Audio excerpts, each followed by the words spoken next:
হয়েছে না স্যার। হয় নাই তো ইয়ে হয়েছিল, স্যার, অ্যাসপিরিন অন্যটা হয়েছিল, হয়েছিল। অ্যাসপিরিন হয়েছিল স্যার। আচ্ছা, প্যারাসিটামল আমরা আসবো। যতটুকু দ্রুত আমি করে নিচ্ছি। এই অধিবেশনে আমরা প্রথম শিখবো, লেখো পরীক্ষাগারে বেনজিন ডায়াজোনিয়াম ক্লোরাইড প্রস্তুতি। আমি আগে যেটা করছিলাম শুরুতেই ক্লাসে, মানে প্রথম অধিবেশনে, পরীক্ষাগারে বেনজিন ডায়াজোনিয়াম ক্লোরাইড প্রস্তুতি, ট্রিপল স্টার দিয়ে রাখবে এটা।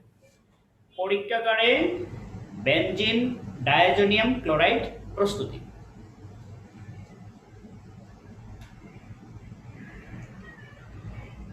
এবং তার চিত্র সহ ব্যাখ্যা করবো আমরা। দেখো একটু চিত্রটা আমি মেন বই তোমাদেরকে এই যেটা আছে এটা পরে পাঠাই দিব, আপাতত একটু দেখে নাও। পরীক্ষাগারে কি আমরা বেনজিন ডায়াজোনিয়াম ক্লোরাইড, প্রশ্ন থাকে যে আমরা ডায়াজোনিয়াম ক্লোরাইডকে কেন প্রস্তুত করব? কারণ ডায়াজোনিয়াম ক্লোরাইড থেকে তোমরা দেখছো স্যান্ডম্যান বিক্রিয়া করার জন্য আমাদের ডায়াজোনিয়াম ক্লোরাইডটা লাগে। আর এটার আরো বিক্রিয়া পাবে, তোমার ডায়াজোনিয়াম ক্লোরাইড থেকে অসংখ্য প্রোডাক্ট আমরা তৈরি করতে পারি। আসলে আমরা অ্যামিন থেকে, আমি শুরুতে দেখেছিলাম যে অ্যানিলিন থেকে আমরা ডায়াজোনিয়াম ক্লোরাইড তৈরি করি। যখন তোমাকে বলবে পরীক্ষাগারে প্রস্তুত করার জন্য, তখন তার একটা মূল নীতিটা কি, আসলে তুমি কিভাবে প্রস্তুত করতে যাবে এই প্রসঙ্গে কয়েকটা কথা লিখতে হবে। অ্যানিলিন বা ফিনাইল অ্যামিন যাই বলি, অ্যানিলিন বা ফিনাইল অ্যামিন সংকেতটা কি? এটা হচ্ছে, আমরা যদি দেখি H2, এটাকে আমরা বলি অ্যানিলিন বা ফিনাইল অ্যামিন। ফিনাইল অ্যামিনকে অতিরিক্ত গাঢ় হাইড্রোক্লোরিক অ্যাসিড, তাহলে আমরা যে HCl গাঢ়, কি কি নিতে হবে ব্যাপারটা বুঝো। অতিরিক্ত গাঢ় হাইড্রোক্লোরিক অ্যাসিডে দ্রবীভূত করে, তাহলে এটাকে আমরা এটার মধ্যে দ্রবীভূত করব। পয়েন্টগুলো মনে রাখবা, অ্যানিলিন বা ফিনাইল অ্যামিনকে অতিরিক্ত পরিমাণ গাঢ় হাইড্রোক্লোরিক অ্যাসিডে দ্রবীভূত করে এবং এই দ্রবণের তাপমাত্রাটাকে বরফ দ্বারা, মনে রাখবে কিন্তু বরফ দ্বারা 5 ডিগ্রি সেলসিয়াস তাপমাত্রার নিচে রাখা হয়। প্রশ্ন থাকে যদি উপরে যাই তাহলে কি হবে? এর জন্য আমি এটা পড়ার মানে যাচ্ছি, সৃজনশীল প্রশ্নের জন্য এটা বেটার একটা প্রশ্ন। তাহলে আমরা বলতেছি ফার্স্টে অ্যানিলিনকে গাঢ় হাইড্রোক্লোরিক অ্যাসিডে দ্রবীভূত করে এই ব্যবস্থাটাকে আমরা একটা বরফের মানে যাতে রাখবো পাশে, এবং সবসময় লক্ষ্য রাখতে হবে থার্মোমিটারের তাপমাত্রা 5 ডিগ্রির অভ্যন্তরে আছে কিনা, উপরে গেলে সমস্যা। আসতেছি যে 5 ডিগ্রি সেলসিয়াস তাপমাত্রায় নিচে রাখতে হবে, ম্যাক্সিমাম 5 ডিগ্রি তাপমাত্রাটা রাখতে হবে, সর্বোচ্চ 5 ডিগ্রি সেলসিয়াস নিচে রাখতে পারবা, কিন্তু 5 ডিগ্রির উপরে নয়। এবং এর মধ্যে ধীরে ধীরে সোডিয়াম নাইট্রাইট, ধীরে ধীরে সোডিয়াম নাইট্রাইট NaNO2 যেটাকে আমরা বলি, তাহলে এই ব্যবস্থাটা হচ্ছে দ্রবীভূত একটা সলিউশন, অ্যানিলিন প্লাস গাঢ় হাইড্রোক্লোরিক অ্যাসিড, এবং আমরা ধীরে ধীরে সোডিয়াম নাইট্রাইট যুক্ত করব, NaNO2 যুক্ত করব। যুক্ত করলে উৎপন্ন হবে বেনজিন ডায়াজোনিয়াম ক্লোরাইড, সাথে লবণ পানিতে হবে, এটা পরের বিষয়। তাহলে আমরা কি বললাম এখানে, এবং সেটার ব্যবস্থাটা কি, এবং চিত্রটা কেমন হবে, সবাই একটু মনোযোগ দিয়ে শুনবা। বলতেছি পরীক্ষাগারে আমরা যদি এটা ডায়াজোনিয়াম ডায়াজোনিয়াম ক্লোরাইড প্রস্তুত করতে গেলে যেটা লাগবে সেটা হচ্ছে অ্যানিলিন। এই অ্যানিলিনটিকে গাঢ় হাইড্রোক্লোরিক অ্যাসিডে দ্রবীভূত করে 5 ডিগ্রি তাপমাত্রার নিচে রেখে তার মধ্যে ধীরে ধীরে সোডিয়াম নাইট্রেট যুক্ত করব। করার পরে উৎপন্ন হবে benzene diazonium chloride. Benzene diazonium chloride. Now রিঅ্যাকশনটা আমরা দেখেছি, বিক্রিয়াটা একটু দেখতেছি। রিঅ্যাকশনটা হবে এরকম, ফার্স্টে অ্যানিলিন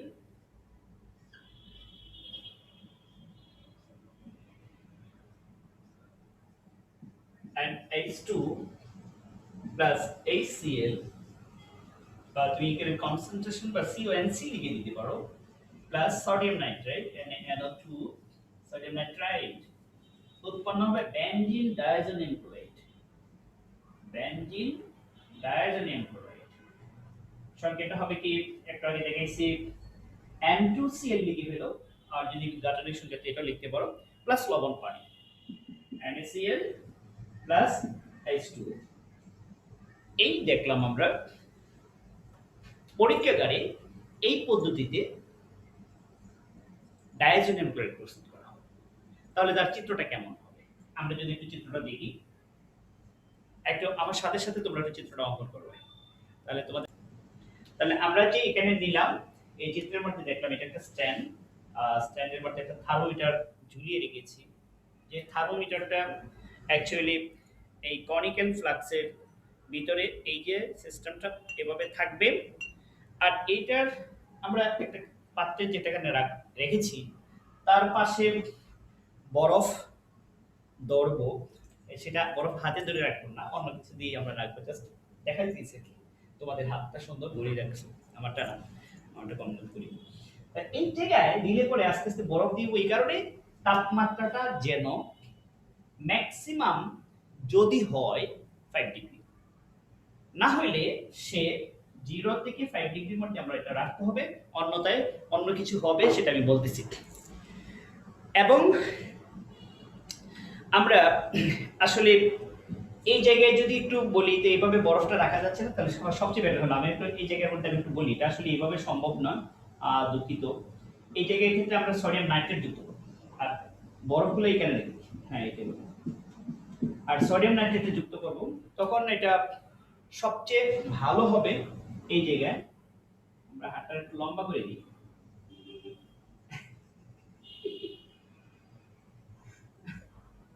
এটা একটা ড্রপার দিয়ে দিচ্ছি, হ্যাঁ আর দিয়ে বা দিয়ে একটা ড্রপার দিয়ে আমরা এটার ভিতরে প্রবেশ করে দিই, আর বরফগুলো এটার মধ্যে দিই।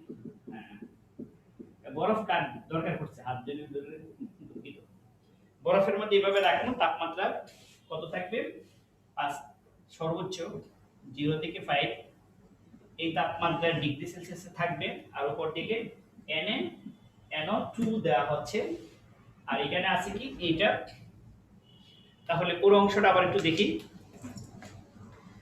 কনিক্যাল ফ্লাক্সের ভিতরে আছে অ্যানিলিন ও গাঢ় HCl এর দ্রবণ, আর তাপমাত্রাটা যাতে 16 থেকে 5 এর মধ্যে থাকে তাই আমরা চতুর্দিকে বরফ দিয়ে দিয়েছি, সুন্দর বরফের টুকরোগুলো। আর এখানে আমরা একটা ড্রপার দিয়ে আস্তে আস্তে, নাচতে নাচতে না, আস্তে আস্তে কি করে দিব, আস্তে আস্তে কি দিব, সোডিয়াম নাইট্রেট দিলে পরে উৎপন্ন হবে কি, উৎপন্ন হবে বেনজিন ডায়াজোনিয়াম ক্লোরাইড। এখন আসি আমাদের তাপমাত্রা নিয়ে তো কথা। হ্যাঁ তাপমাত্রার উপরে এখানে একটা ব্যাপার হচ্ছে, আমরা ধীরে ধীরে যখন এটা যোগ করব, বিশেষ করে মিশ্রণের তাপমাত্রা যদি 10 ডিগ্রির উপরে যায় কোনো কারণে, আমি তোমাদেরকে লিমিট দিয়ে দিচ্ছি কত, 0 থেকে 5, এইটা যদি কোনো কারণে 5 এর উপরে মানে তো 10 ডিগ্রি হয়ে যেতে পারে, যদি কোনো কারণে 10 ডিগ্রি সেলসিয়াস তাপমাত্রা বা তার একটু বেশি হয়েও যায়, তাহলে ডায়াজোনিয়াম লবণটা বিয়োজিত হয়ে ফেনল ও নাইট্রোবেনজিন কি হবে, ফেনল ও নাইট্রোজেন গ্যাসে পরিণত হবে। আমি আবার বলতেছি, আমি ম্যাক্সিমাম টেম্পারেচার তোমাদেরকে বললাম যে এর মধ্যে রাখতে হবে, অর্থাৎ 5 এ তো অনেকটা রাখা যায় না, কিন্তু যদি এই তাপমাত্রাটা বাড়তি 5 এর উপরে হয়ে যায়, হয়ে যায় 6-7 হইলো অসুবিধা নেই, কিন্তু 10 হয়ে গেলেই তোমার সমস্যাটা হয়ে যাবে কি, নাইট্রোজেন গ্যাস হয়ে যাবে, আর সাথে মানে নাইট্রোজেন গ্যাস সাথে ফেনল হবে, ফেনল তো একটা কার্বলিক অ্যাসিড আমরা জানি। তার মানে তোমার ডায়াজোনিয়াম ক্লোরাইড লবণটা প্রস্তুত হচ্ছে না। আচ্ছা তাহলে আমরা বিক্রিয়াটা, হ্যাঁ আমি বিক্রিয়া আসতেছি। ব্যাপারটা হচ্ছে মিশ্রণের তাপমাত্রা কোনো ক্রমেই, মনে রাখবে মিশ্রণের তাপমাত্রা কোনো ক্রমেই 10 এর উপরে যাতে না উঠে সেই সময় লক্ষ্য রাখতে হবে। তাপমাত্রা বেশি হলে ডায়াজোনিয়াম লবণ বিয়োজিত হয়ে ফেনল ও নাইট্রোজেন গ্যাসে পরিণত হবে। সোডিয়াম নাইট্রাইট মানে NaNO2 এর দ্রবণ যোগ করার সময় মাঝে মাঝে মিশ্রণে কয়েক ফোঁটা স্টাচ, এটা কি জানোই তো, স্টাচ তোমরা না পাইলে বাতের ফ্যান বা কি বলে চাল দেওয়ার পানিতে দিয়ে দিল, স্টাচ কি করতে হবে, আমরা এটা যোগ করার সময় মাঝে মধ্যে আমরা স্টাচ যোগ করব। কেন যোগ করব বলতেছি, যদি যোগ করার সময় মাঝে মধ্যে যদি আমরা কয়েক ফোঁটা স্টাচ বা মানে যুক্ত করি, তখন আয়োডাইড কাগজ দেখা যাবে, তোমরা জানো যে স্টাচের মধ্যে যদি আয়োডিন মানে আমরা আয়োডিনের মধ্যে স্টাচ দিই তাহলে কেমন বিক্রিয়াটা হয়। তাহলে বলতেছি এই আয়োডাইড কাগজ নীল হয়ে যাবে। তাহলে বুঝতে হবে যে ডাইজোনিয়াম ক্লোরাইডের বিক্রিয়া শেষ হয়ে গেছে। আমি আবার ব্যাপারটা বলতেছি, আমরা তো বিক্রিয়া করবই, দিব কি সোডিয়াম নাইট্রাইট। এখন আমি কি এটা চলতেই থাকবে বিক্রিয়া, মানে আমার এই প্রসেসটা কি এখানে কন্টিনিউ চলবে? না, আমরা দেখবো আসলে এই বিক্রিয়াটা কি শেষ হয়ে গেছে কিনা। তার জন্য একটু স্টাচ 1 ফোঁটা দিলেই হয়, যেহেতু একটা নিদর্শন 1 ফোঁটা দেওয়ার সাথে সাথে কি হয়ে যাবে, যদি দেখি নীল হয়ে গেছে, নীল হয়ে যায় কি যে স্টাচ দেওয়ার পরে যদি নীল হয়ে যায়, তাহলে বলতেছি যে নীল হয়ে গেলে বুঝতে হবে যে মানে ডায়াজোটাইজেশন, যে এই যে প্রসেসের যে বিক্রিয়াটা ডায়াজোটাইজেশন, দিস প্রসেস নেম হচ্ছে diazotization. So complete the same diazotization reaction. অর্থাৎ এই কানে যদি আমি স্টাচ দিই এবং টাইডেড কাগজ মানে দেওয়ার সময় যদি দেখি নীল হয়ে গেছে, তাহলে বুঝতে হবে যে এই ডায়াজোটাইজেশন বিক্রিয়াটা কমপ্লিট।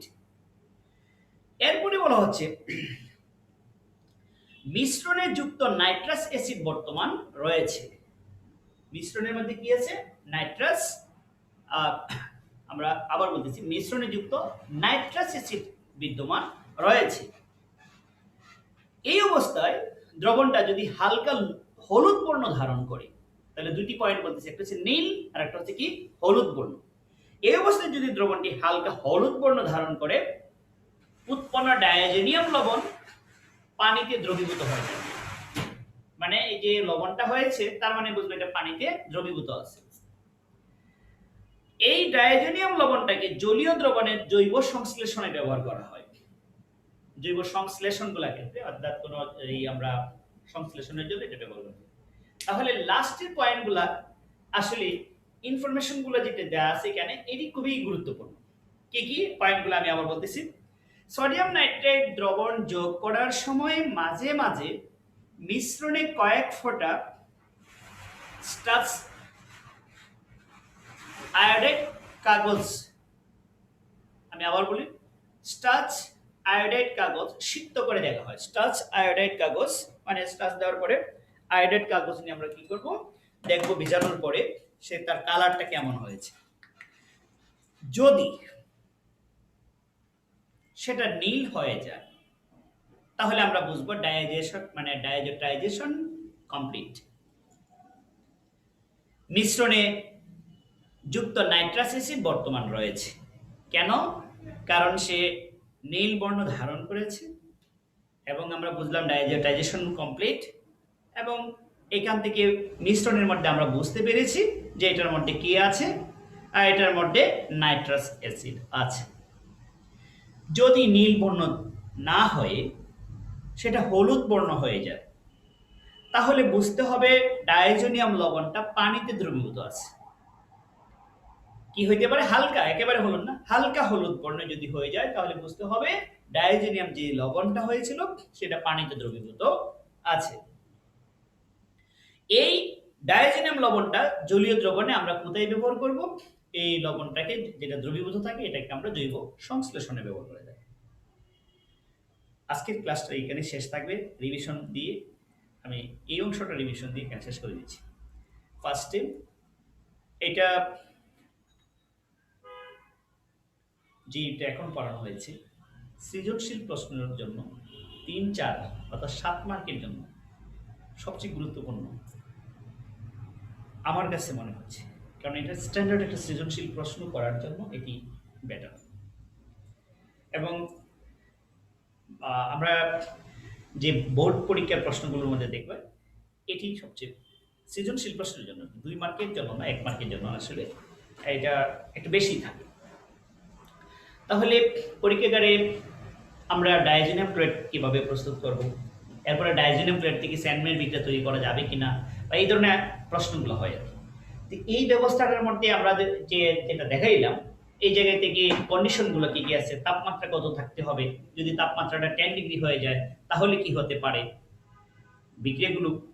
এরপরে হচ্ছে তুমি এই জায়গায় যদি কি বলা হচ্ছে ওই সবুজ বর্ণ, সরি কি বলে, নীল বর্ণ না হয় সেটা হালকা হলুদ বর্ণ হয়, তাহলে তুমি কি বুঝলা? এই বিষয়গুলো থাকে। তাহলে আমি আবার বলতেছি, অ্যানিলিন বা ফিনাইলিমিনকে অতিরিক্ত পরিমাণ গাঢ় হাইড্রোক্লোরিক অ্যাসিডে দ্রবীভূত করে সোডিয়াম নাইট্রেট ধীরে ধীরে যুক্ত করলে বেনজিন ডাইজোনিয়াম ক্লোরাইড উৎপন্ন হয়, সাথে লবণ পানি রয়। অবশিষ্ট একটি কথা অব্যক্ত রয়, সেগুলো হচ্ছে আমরা এই প্রসেসে যখন এটা ধীরে ধীরে যুক্ত করব, তখন তাপমাত্রাটা একটি সাম্য, মানে আমাদের অভ্যন্তরে অর্থাৎ এই বিক্রিয়াটার পরিবেশে যেটা প্রোডাক্ট আমরা তৈরি করতে যাবো তার কাছে যদি রাখতে হয়, তাপমাত্রা থাকতে হবে 0 থেকে 5 ডিগ্রি। বাট সবসময় লক্ষ্য করতে হবে তাপমাত্রা যাতে 10 ডিগ্রির কাছেও যাতে না যায়। যদি 10 ডিগ্রি হয়ে যায় তাহলে ফেনল হবে এবং নাইট্রোজেন গ্যাস হবে, ডাইজোনিয়াম ক্লোরাইড হবে না। এই ক্ষেত্রে যখন আমরা ধীরে ধীরে যুক্ত করব, তখন একটি স্টার্চ কাগজ, যেটাকে আমরা বলছি কি বলা হচ্ছে স্টার্চ কাগজ, মানে স্টার্চের মধ্যে আমরা একটা কাগজ দ্রবীভূত করে নিয়ে এই দ্রবণের মধ্যে ডুবাইলাম। ডুবানোর পরে দেখব যদি এটা নীল বর্ণের হয়ে যায়, তাহলে বুঝবো যে ডাইজেশন বিক্রিয়াটা কমপ্লিট। সাথে এইখানে রয়েছে কি, আমরা একটা বিষয় বলতে পারি, সেটা হচ্ছে সোডিয়াম, মানে নাইট্রাস অ্যাসিড, এখানে সরি নাইট্রাস অ্যাসিড রয়েছে। ফিনিশিং যদি সেটা হালকা হলুদ বর্ণ হয়, তাহলে বুঝতে হবে হালকা হলুদ বর্ণ হওয়ার কারণে এটা ডায়াজিনাম লবণটা জলীয় দ্রবণে রয়েছে। আজকের ক্লাসের বিষয়বস্তুগুলো তোমরা নিজেরা লিখে আমাকে পিডিএফ করে পাঠাই। এই পর্যন্ত সবাই ভালো থাকবে, সুস্থ থাকবে। গুড।